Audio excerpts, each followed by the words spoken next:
Hi guys, James at RampantLionReviews again for you today with another beer review. For this one we are going to stick to Sweden and we're going to review yet another beer that was released on the 2nd of May 2019 through the local and small assortment releases in Systembolaget. You can always find some really interesting beers here. There's somewhere in the region of 350 to 400 craft breweries in Sweden now, and there's always some really interesting things going on. For this one though, we are going to head to Jämtland County and we're trying my first beer from Orsholms Brygghus. So this one is called the Blå bärs, literally translates it into English as the blueberries, and this guy comes in at 5.4%, and it is a blueberry Hefeweizen, blueberry Weissbier, blueberry Weizen, whichever term you wish to use for this one, but it should be really interesting. My first encounter with this brewery, and as I always say, I do enjoy reviewing these very small Swedish craft breweries for you because you can always find some real gems here. It's been a long time actually since I've reviewed a Hefeweizen, and particularly a fruited Hefeweizen as well.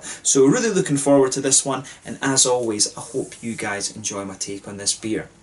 So anyway, as is usual with my reviews then, I'll tell you a little bit about the brewery. If you want to get straight to the tasting, just fast forward. All the usual links are in the description below. That's the brewery website, the link to my other reviews that hopefully I can do in the future from Orsholms Brygghus. Very first time I'm trying one of their beers. There's all the usual social media. If you want to see more beer reviews, do please consider subscribing to the channel. The whole channel of course has a geography based tagging system, so you can go into the home page and search for beer based on country, city, state, county, prefecture, whatever it is you're interested in. Do check out the playlists of beers from different countries. There is one there for all the Swedish beers that I've reviewed for you. That's constantly being added to, and as always please do get in touch and let me know some of the other beers and breweries that you guys would like to see me review. It's always great to hear from you guys that are watching the videos, and the support that you show the channel is hugely appreciated. So anyway, to tell you a little bit about Orsholms Brygghus then, on to my brewery notes. So Orsholms Brygghus was founded back in 2015 by Jens Orsholm, and they're based in Lofsdalen in Jämtland in Sweden. But this town is very small, and it's close to the Norwegian border,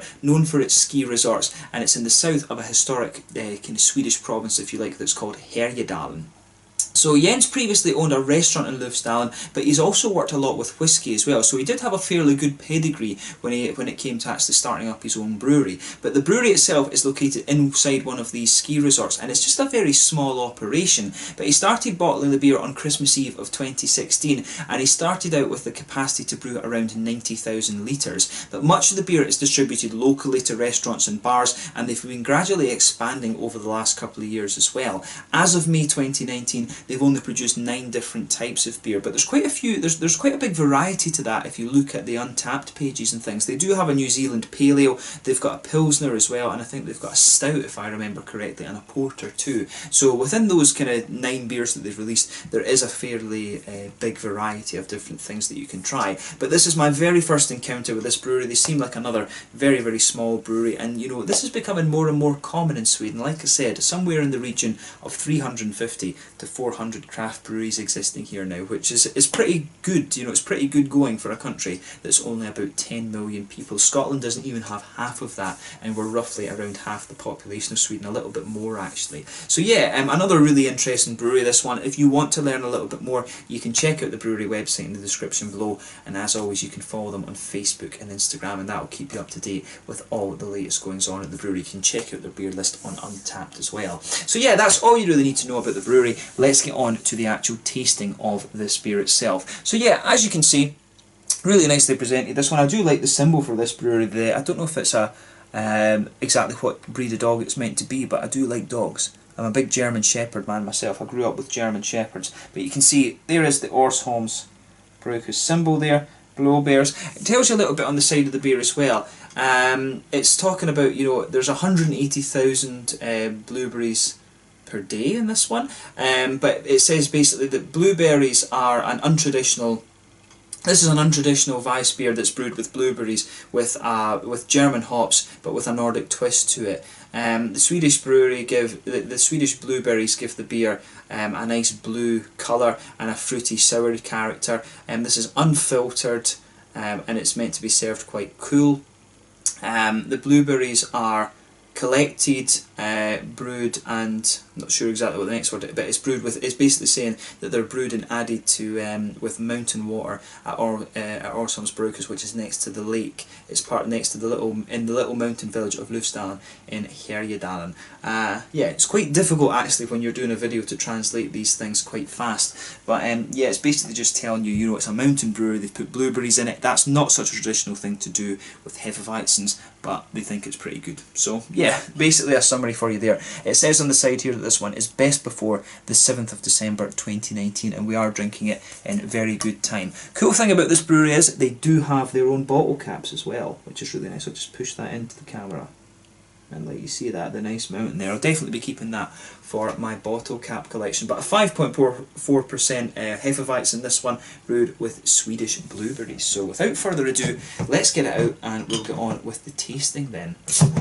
I think in the 6 years that I've done the channel, you know, perhaps I've only reviewed somewhere in the region of like 4 or 5 beers from Jämtland County. I know there's Jämtlands Brygghus, but I can't think offhand of other beers that I've reviewed from Jämtland County, now that I think about it. So yeah, it's always cool to try beers from different counties around Sweden. So yeah, if you've got random beers to recommend to me, you know, comment in the section below and let me know. Do let me know if you're watching from Jämtland, some other breweries that I should check out, and I will order up the beers and do them, because Jämtland, I think, is one of the counties that I haven't covered all that much. So yeah, as you can see with this beer then, it's poured a nice, I would have thought it would be a little bit darker than that, to be honest with you. It's poured a nice kind of almost red.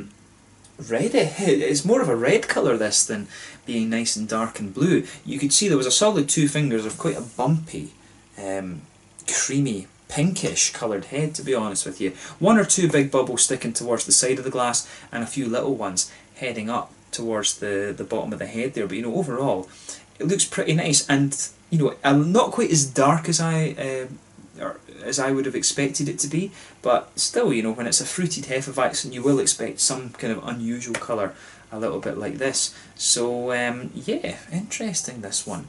So yeah, let's take a closer look at that aroma then and see how it got on. If I put my fingers behind the glass, you can see this beer is quite hazy, and to be honest, that is what you would expect from a Hefeweizen. So yeah, let's take a closer look at the aroma and just see how we get on.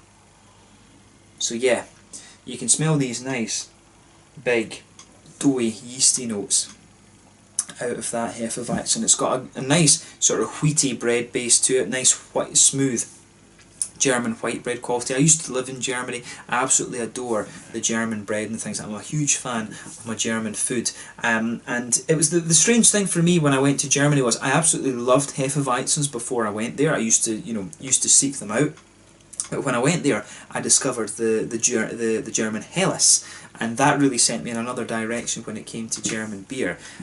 So I don't drink as many Hefeweizens as I used to, but I always enjoy the aromas of them. The German Hefeweizen can have a really nice complexity to it. And the thing I'll say about this one is, the fruity side of the beer, while it is noticeable, it's nowhere near as kind of prominent as I was expecting it to be. If I was blind smelling this, I maybe wouldn't suspect that it is a fruited Weizen. That's the interesting thing. So you've got a lovely, big, white bready base to this one. You can smell some of the smoother wheaty characteristics coming out of this one. You're also getting some of the more doughy, yeasty qualities in the beer as well. Definitely a little bit of that banana and clovey spice, maybe even a little touch peppery, to be honest with you as well. But it's more of a kind of sweet wheat that you're getting out of this one, which is interesting. So as I always say, just take a little bit of time and enjoy the aroma of the beer before you get stuck into it. You can definitely detect some of that nice noble hoppy character out of this one. I'll be guessing that they've used either Hallertau or Tettnanger in this one. They maybe use something a little bit more adventurous like Pearl, which has a little bit more alpha acid to it, a little bit more of a kind of spicy, or even Hercules is even spicier than that. But yeah, it's definitely got a nice German noble hop quality to it, a little touch of earthiness in the background, some nice floral aromaticity, but still quite smooth within its floral character, and a little bit of that lighter grassiness as well. But I mean, overall, it's a very nice beer actually in terms of its aroma, but it does smell more like a kind of straight up Weizen rather than anything else.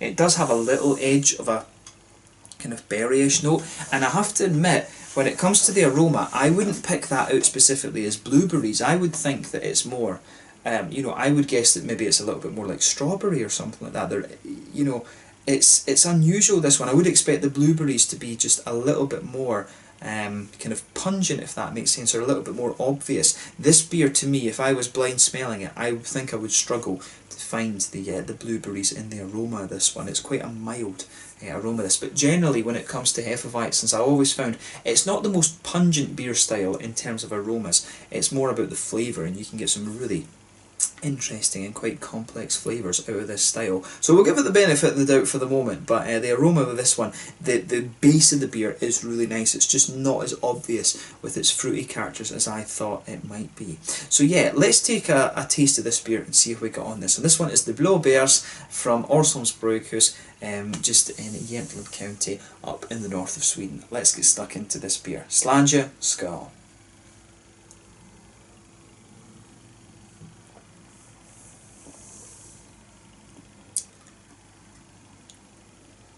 Yeah, I mean, I think this beer, it's kind of along the lines of it mainly leans towards the wheaty side of things, and I can see why the aroma is as it is now, because the fruity side of the beer is quite subtle, to be honest with you.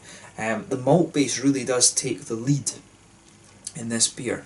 It really is just like a very kind of subtle, I mean, a lot of the fruity Weizens that I've had before have leaned a lot more towards the fruity side of things, so maybe I have these kind of preconceptions about what this beer sort of should be, if you like. So maybe that's a bit wrong. I may be going into this beer a little bit close-minded, but it's got quite a strong wheaty malt base to it. I mean, it's a Hefeweizen, but the wheaty side of this beer is quite punchy.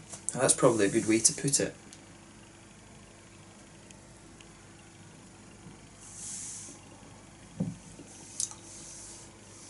But I do like what this one's doing, and one of the things I'm noticing about this beer as well, and this is probably my kind of sensitivities coming into it as a Scot, you can taste how sort of clean and minerally the water is here, and I'm used to this because of the whiskies and stuff like that in Scotland. I always said the same about the Icelandic beers as well. You could really taste the quality of the water in this, and when you go up to the Norwegian, the northern Norwegian breweries and the northern Swedish breweries, you can taste the quality of the water in these beers. They just feel clean.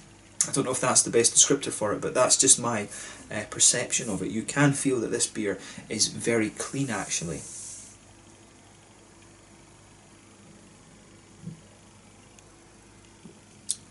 But yeah, this is one I think that you should take a few sips of and sugar it around the palate a little bit and just let your whole mouth adjust to it, because it's the malt base is quite punchy in this one.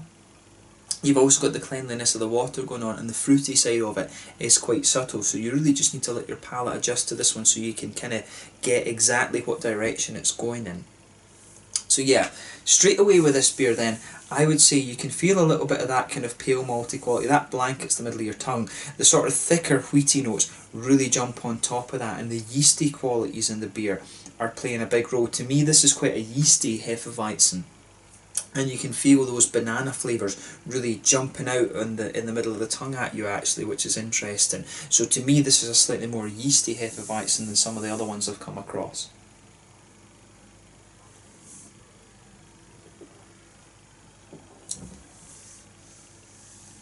But in fairness, when you do take a few more sips of it, it does smooth out a little bit. And I've always found this when I drink Weizens, if I don't drink one for quite a long time, they do come across as being very heavy. And I think that was one of the things that made me stop drinking them as much as I used to, was because I could only ever drink one of these and then I would just feel ridiculously full. Whereas when I discovered the Helles when I was living in Heidelberg, you know, you could drink a couple of those and it was just far more accessible, and the Dunkel as well. So the Hefeweizen, for me, I treat it more as a kind of taster beer now than I do a sort of you know, session beer. I used to be able to drink a couple of them, and you know, the Germans, you can go to some of these towns and they'll tan a few of them, and the same with the Rauch beers as well, and you wonder how they do it. To me, those beers are a treat. But yeah, this one to me is a bit more of a yeasty and thick Hefeweizen, and it's quite rare to find that outside of Germany, actually. So in that regard, they've kept a bit of the authenticity up of this beer because it is a little bit thicker. Quite often when you have Weizen beers, they can be a little bit sort of thin and, you know, watery, if you like, compared to what the original German ones are. So thumbs up to Orsholms Brygghus for that. They have produced a properly thick Hefeweizen base. I'd be curious to try, you know, just a plain Weizen from them and see how it comes out, because I think they could do that very well actually. And I did notice that quite a few of their beers tend to be the German traditional styles, so that's another interesting point about this brewery.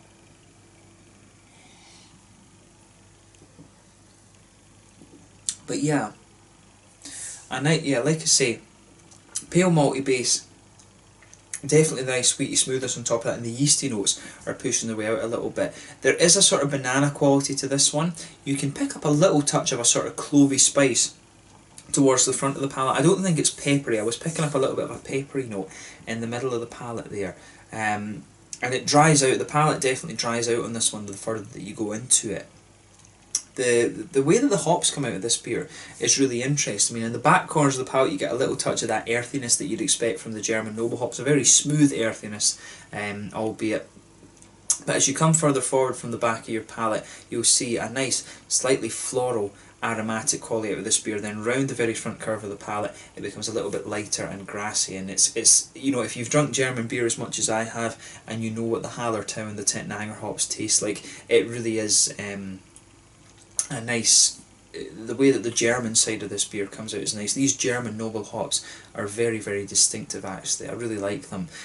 One of the things you'll always notice when you add fruit to a beer is that it suppresses a little bit of the green side of things, and the blueberry notes for me, they're quite subtle, but they are coming out around the sort of front curve of the tongue, if you like, and they're just pushing back the bitterness of the beer a little bit, because they're pushing back the grassy side of things. Now, a Hefeweizen normally, you're very lucky if you get even 20 IBUs out of some of these beers, and I think that's fair to say about this one too. I don't think this beer is even 20 IBUs, not that there's anything wrong with that, but you can feel the blueberry notes just pushing back on the grassy side of this beer. So the blueberries almost come out as more of a kind of subtlety in the aftertaste than being quite at the forefront of the beer. And that wasn't what I expected with this one. I thought this would be more, the blueberries would have a little bit more prominence. So to me, this one, it's I was expecting this beer perhaps to be a little bit more like a Berliner Weiss,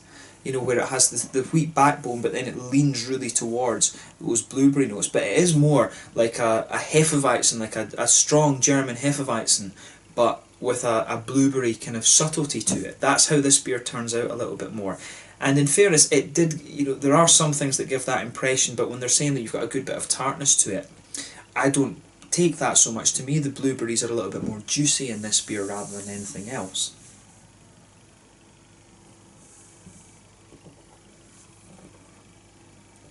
And I mean, in fairness, when you take it in, you notice there's a tiny little bit of tartness on the front part of your palate when you take it in, but it's fairly kind of you know, it is fairly subtle. You do get a little bit of tartness when you take it in, but then it smooths out and it becomes very, very juicy actually.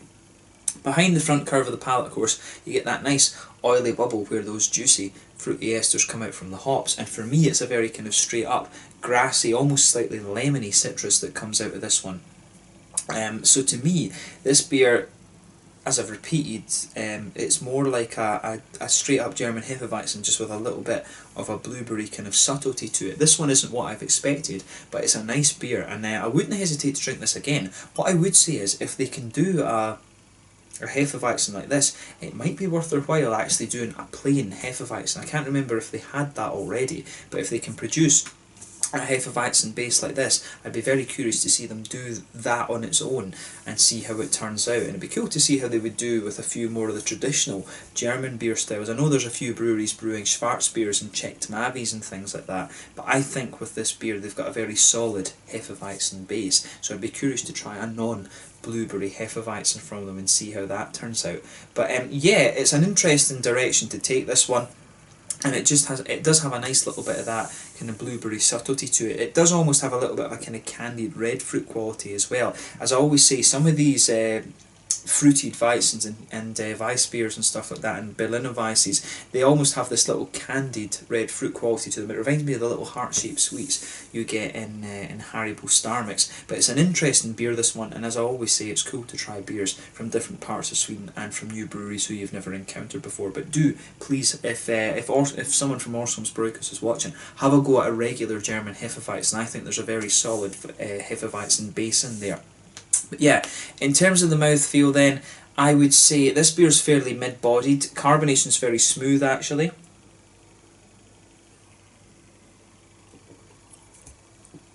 Yeah, it does have a little bit of a prickle in the beginning, but very kind of smooth overall. The mouthfeel overall for me, there's not even a little bit of an oily character to it. As I mentioned earlier, it feels very clean. You can tell straight away if you're... Of course, if you're accustomed to it, the water in this one is quite mountainous, to be honest with you. It's got that nice kind of clean feel to it.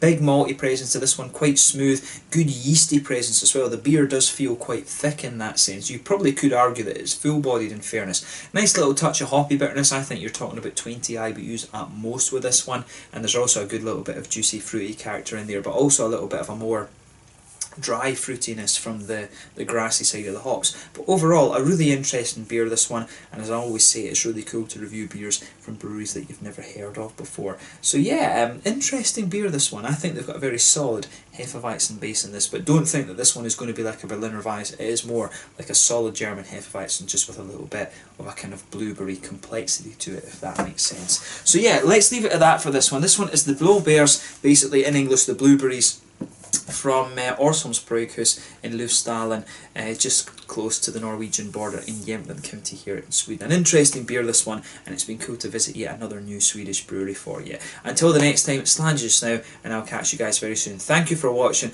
Please let me know your own thoughts on this beer in the comment section below. Let me know what your favourite beers are from Orsholms Brygghus. If you're watching from Jämtland, please do let me know some other Jämtland breweries that I should check out, and I will catch you guys very soon. Once again, thank you for watching my beer reviews. Check out this brewery, and I will catch you later. Slange, skål.